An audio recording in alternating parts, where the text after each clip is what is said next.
बिस्मिल्लाहिर्रहमानिर्रहीम। बहुत शुक्रिया नसीम। और आज यहाँ अपनी बात के करने का आप लोग ज़िक्र कर रहे हैं फ़ोन कॉल्स का। तो फ़ोन कॉल्स पे तो हमारा मीडिया चलता है या नहीं चलता, लेकिन जब सिक्योर्ड वॉइसेस की बात होती है तो बाज़ वॉइसेस, जिसमें मेरी भी एक आवाज़ है, वो बग़ैर फ़ोन कॉल के भी बंद हुई हैं बग़ैर किसी फ़ोन कॉल। हमारे टीवी चैनल के मालिकान इतने समझदार हैं कि उन्हें पता है कि बाज़ लोगों को बुलाएंगे नहीं तो बेहतर है कॉल ही नहीं आएगी। 4 साल पैमरा से मुझे छोड़े हुए हो गए हैं, निकाले गए हुए, और आज तक किसी टीवी चैनल ने मुझे नहीं बुलाया सिवाय मुनीज़ा जहांगीर के, जो उन्होंने पिछले महीने प्रेस फ्रीडम डे पे, क्योंकि मैं भी विक्टिम हूँ इस चीज़ का, तो उन्होंने बुलाया। 4 साल में पाकिस्तान के तमाम टीवी चैनल्स में से सिर्फ मुनीज़ा जहांगीर वो एक बहादुर आवाज़ है जिसने मुझे बुलाया और मेरी बात सुनी। कोई अखबार मेरा आर्टिकल नहीं छाप सकता, ना छापता है ना कहते हैं। खुद रब्ता किया कई दफ़ा उन्होंने, शुरू में मैंने कहा ठीक है मैं लिखता हूँ, मैं लिखना शुरू किया तो उन्होंने इनकार कर दिया। ये जो मायूसी की बातें आप सुन रहे हैं ना, इसके बावजूद मैं चाहता हूँ कि आपको कुछ मैं उम्मीद वाली साइड दिखाऊं। मैं आपको थोड़ी सी अपनी स्टोरी बताऊं कि इतने भी हालात ख़राब और ख़तरनाक नहीं हैं जितने हम समझ रहे हैं। उसमें सबसे पहला जो फ़र्क है पिछले अदवार में और अब 2021 में, वो है डिजिटल का फ़र्क। डिजिटल मीडिया आया है, इसने प्रिंट और इलेक्ट्रॉनिक मीडिया को बहुत टफ कंपटीशन दिया है। लोग पूछते हैं मुझे गोली क्यों लगी, तुम तो किसी टीवी चैनल पे भी नहीं आते, तुम तो अखबार में लिखते भी नहीं हो, तुम कोई सियासी जमात में भी नहीं हो, तुम कोई जलसे जुलूस भी नहीं कर रहे, तुम्हें गोली क्यों लगी? मुझे गोली इसलिए लगी कि इंटरनेट ईजाद हो चुका था। मैं ना यूट्यूब चैनल मेरा है, ना मेरा कोई फेसबुक पेज है, ना किसी और जगह पे मैं मौजूद हूँ। मैं सिर्फ ट्विटर पे मौजूद हूँ। मैं सिर्फ ट्वीट्स करता हूँ और उन ट्वीट्स में कुछ सच होता है और वो सच कड़वा होता है। जिन लोगों का जिक्र हामिद मीर ने किया कि पाकिस्तान के असल दुश्मन वो हैं, उन दुश्मनों को वो सच बड़ा कड़वा लगता है। उन ट्वीट्स की बुनियाद पर पहले मुझ पर गद्दारी के मुकदमे कायम किए गए जेहलम में, वो नहीं बात बनी। फिर दोबारा साइबर क्राइम्स एक्ट के तहत मुझ पर मुकदमे कायम किए गए। फिर उसके बाद मुझे आखिर उन्होंने गोली मार दी। उन्होंने कहा कि इसका यही इलाज है। लेकिन ना हम तब समझे थे, ना हम अब समझेंगे। और यही बात मैंने आपसे करनी है कि देखें, अगर आपको सिक्लूडेड कर भी दिया जाए, ये खुदा नहीं है, इनको खुदा समझना छोड़ दें और अल्लाह पे भरोसा करें, उस रब पे जो सबका रब है। और दूसरी बात यह है कि जब आपके पास ये डिजिटल मीडिया है तो आपको किसी अखबार की, किसी टीवी चैनल की, किसी एंकर की ज़रूरत नहीं है अपना सच बाहर लाने के लिए।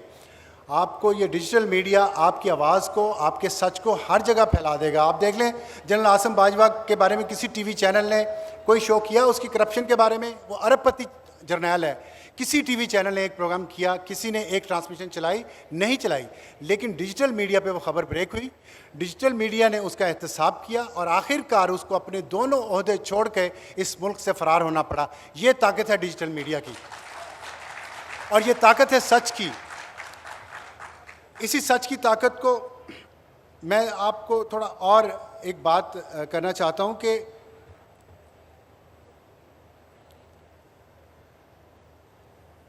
ये जो अली कुर्द साहब ने किसी जनरल का नाम लिया था आज, या जनरल का जिक्र किया था, मैं भी आपको एक वाक़या सुनाता हूँ जनरल का, कि आप फैसला करें, सब पाकिस्तान के शहरी और जर्नलिस्ट भी, कि वो किस साइड पे होना चाह रहे हैं, सिक्लूडेड साइड पे या प्रोटेक्टेड साइड पे।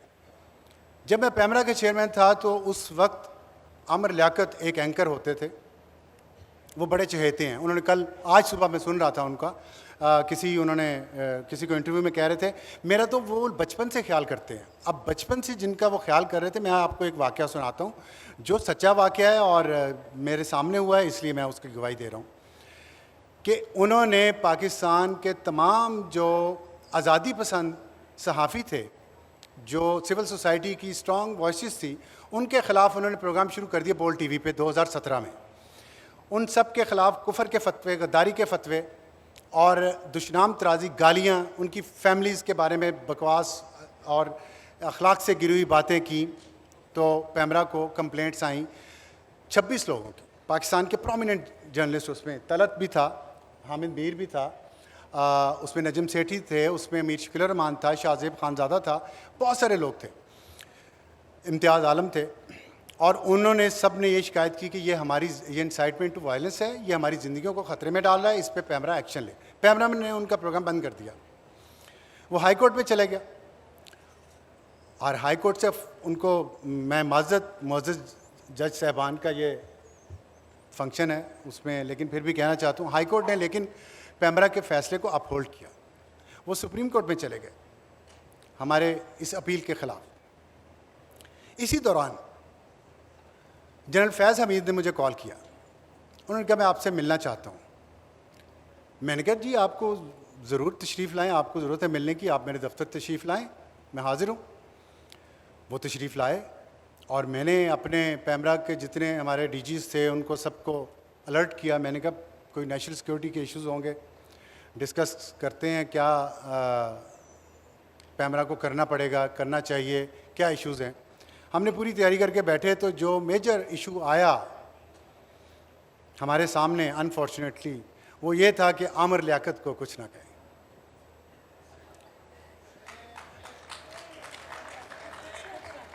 कुछ ना कहें, आमिर लियाकत को कुछ ना कहें, ऐसे ही कहा गया।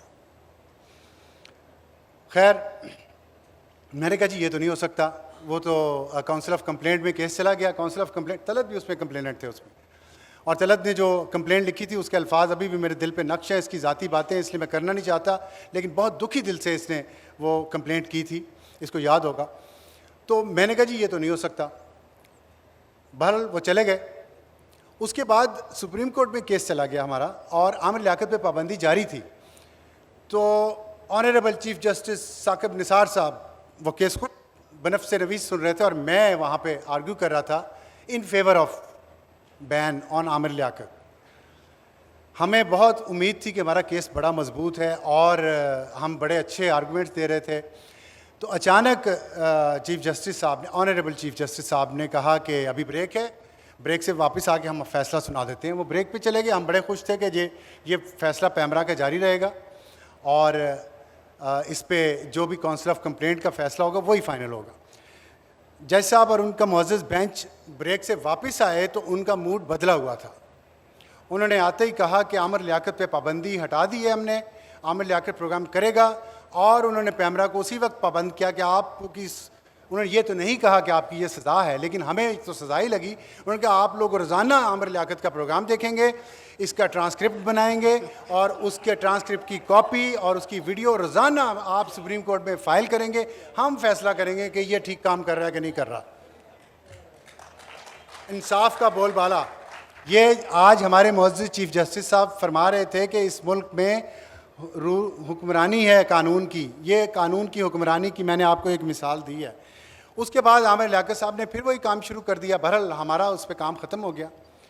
तो मैं आपसे ये दरख्वास्त करना चाहता हूँ सबसे, ख़ास तौर पे पंजाबियों से और फिर ख़ास तौर पे लाहौर के लोगों से, कि इन खौफ के बुतों को तोड़ दें, इन खौफ के बुतों को तोड़ दें। हम मालिक हैं इस मुल्क के, आप मालिक हैं इस मुल्क के। ये जो मीनार पाकिस्तान यहाँ पे खड़ा है, आपसे कुछ किलोमीटर दूर, ये आपको रोज़ाना याद करवाएगा कि इस मुल्क के मालिक इस मुल्क के अवाम हैं,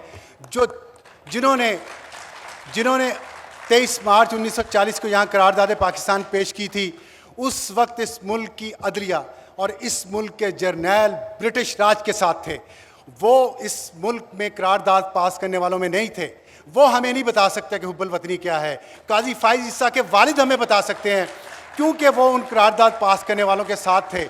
लेकिन जो यहाँ की अशराफिया थी वो अवाम के साथ नहीं थी। ये मुल्क अवाम ने बनाया, अपनी जद्दोजहद से बनाया है, जमहूरी तरीके से बनाया है, आइनी तरीके से बनाया है।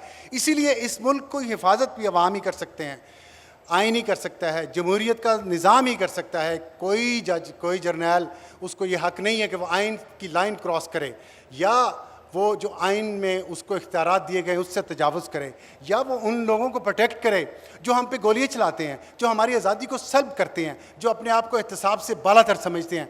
और ये मैंने इसलिए भी ये बात कर रहा हूँ कि जितने भी केसेस हैं सहाफ़ियों पे हमलों के, और 138 सहाफ़ी पाकिस्तान में मारे जा चुके हैं, ख़ास तौर पे 2001 से लेके आज तक, उनमें से किसी एक केस का फ़ैसला नहीं हो सका। मेरा सवाल है चीफ जस्टिस, मुअज़्ज़ज़ चीफ जस्टिस ऑफ पाकिस्तान से, कि एक केस का फ़ैसला तो कर दें किसी का। हमारे इस्लामाबाद में जो दुनिया का ख़तरनाक तरीन कैपिटल सिटी है जर्नलिस्ट के लिए, उसमें जितने सहाफ़ियों पे हमले हुए हैं किसी एक का मुजरिम पकड़ा नहीं गया।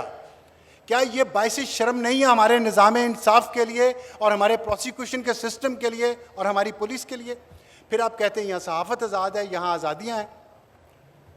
तो इसलिए मैं दोबारा ये बात करूँगा कि आप लोग, लाहौर के लोग, दोबारा उनसे मैं दरख्वास्त करूँगा कि यहाँ पे आपके इर्द गिर्द हर वक्त बहुत सारे मुअज़्ज़िज़ जज साहबान होते हैं, उनसे पूछा जाए, उनको नाम लेके पूछा जाए कि इन केसेस का क्या फ़ैसला हुआ, तब पता चलेगा इस मुल्क में रूल ऑफ लॉ है या नहीं है। और मैं अपनी बात का इख्तिताम करना चाहता हूँ। इस जो काजी फ़ाइज़ ईसा साहब ने अभी फरमाया, थोड़ी देर पहले हम रास्ते में सुन रहे थे, उनकी तकरीर भी सुनी, चीफ जस्टिस साहब की तकरीर भी सुनी हमने मोटरवे पे, थैंक्स टू इंटरनेट, कि we will not back for our rights. ये फ़ैसला करना पड़ेगा हमें। हम अपने राइट्स के लिए भीख नहीं मांगेंगे। हम ब्रिटिश राज के अंडर नहीं रह रहे, हमने तब नहीं भीख मांगी, तो अब क्यों भीख मांगें?